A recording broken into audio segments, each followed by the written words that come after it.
Begin each day by telling yourself, today I shall be meeting with interference, ingratitude, insolence, disloyalty, ill will, and selfishnesses, all of them due to the offender's ignorance of what is good or evil.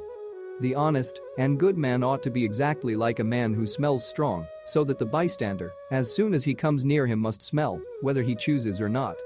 Observe the movements of the stars, as if you were running their courses with them, and let your mind constantly dwell on the changes of the elements into each other. Such imaginings wash away the filth of life on the ground.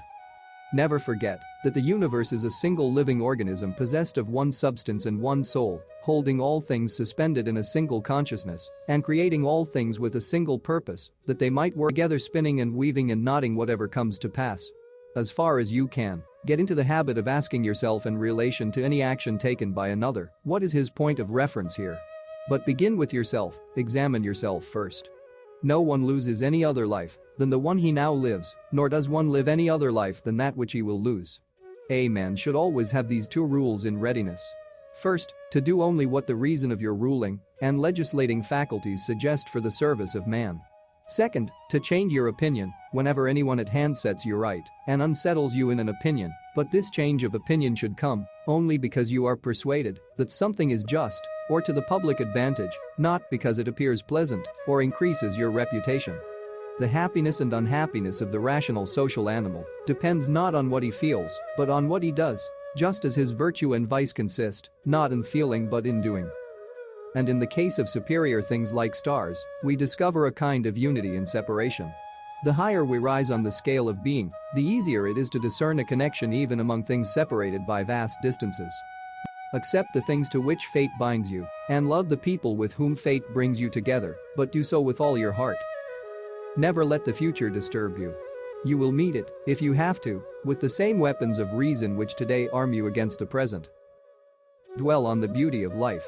Watch the stars and see yourself running with them. In the life of a man, his time is but a moment, his being an incessant flux, his sense a dim rushlight, his body a prey of worms, his soul an unquiet eddy, his fortune dark, his fame doubtful. In short, all that is body is as coursing waters, all that is of the soul is dreams and vapors. If someone is able to show me that what I think or do is not right, I will happily change, for I seek the truth, by which no one was ever truly harmed. It is the person who continues in his self-deception and ignorance who is harmed. Your mind will be like its habitual thoughts, for the soul becomes dyed with the color of its thoughts. Soak it then in such trains of thoughts as, for example, where life is possible at all, a right life is possible. Live a good life. If there are gods and they are just, then they will not care how devout you have been, but will welcome you based on the virtues you have lived by. If there are gods, but unjust, then you should not want to worship them. If there are no gods, then you will be gone, but will have lived a noble life that will live on in the memories of your loved ones. Will any man despise me? Let him see to it. But I will see to it that I may not be found doing or saying anything that deserves to be despised. The happiness of those who want to be popular depends on others. The happiness of those who seek pleasure fluctuates with moods outside their control, but the happiness of the wise grows out of their own free acts.